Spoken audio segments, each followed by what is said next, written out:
This is a place for you to share and gain insight on how to succeed and better serve more families in this rapidly changing marketplace.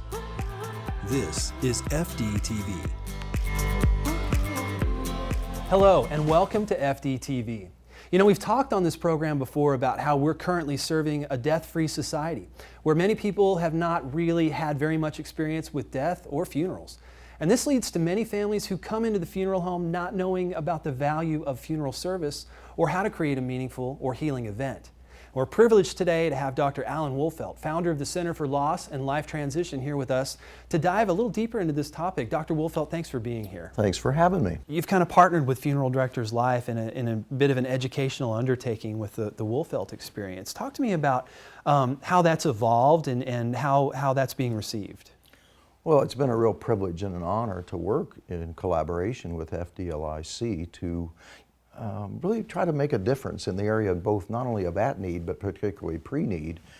Because my experience had always been I wanted to make a contribution. I wasn't sure how. And then thankfully, Chris and others at your organization were kind enough to reach out to me, knowing I had a body of work, and said, hey, can we collaboratively work together to provide more focused education so that somebody who's going to be out there working with families has a body of knowledge so that when people say, I'm not sure if we need a visitation, or why do we play music, or what's the function of the procession anyway? Doesn't that just slow down traffic? If we're going to help people make what I've called in my writings a transformation, decisions that are good for them, and again, that means you have to really believe in what you do. I love ceremony. I love helping families know what to do when they don't know what to do. And that's what ceremony is about. We provide structure at a time when words are inadequate. But to be able to do that, we have to pay people right there helping those families every day that have what I'd call a kind of an intellectual curiosity about not only the overall why of funerals, to be able to articulate that since the beginning of time we have funerals because they help us dose the reality. Somebody who was alive and living has died, recall a life, activate support, express grief to mourning.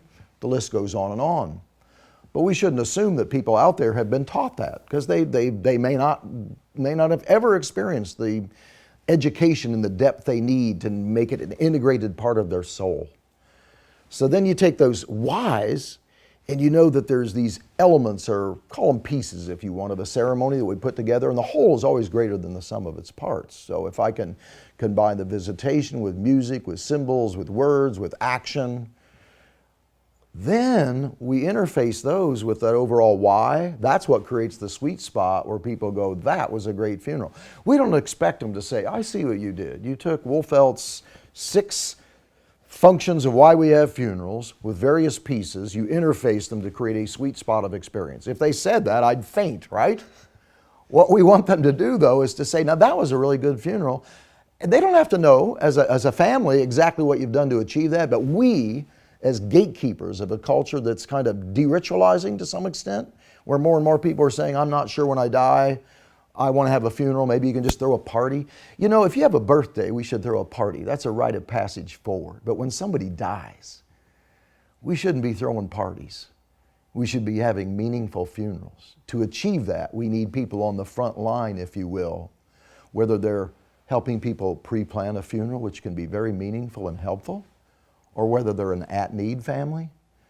We have an obligation. Why do we have funerals? What are the pieces that make that meaningful? How do we put them together? How do we create that sweet spot that when they walk away again, I enjoy saying, that was a really good funeral. Dr. Wolfelt, thank you. I know that this has been very valuable for me. I think our viewers will find value in this, and I appreciate you taking time out of your schedule to come and visit with us here in the studio today. If you have any questions, or if you'd like to learn more about the Center for Loss and Life Transition, there's certainly information there for you to follow the links to learn more about Dr. Alan Wolfelt and his body of work. He's authored many books and is a good friend of Funeral Directors Life. Thank you for being here today. Thanks so much for having me. I'll see you soon. Thank you very much.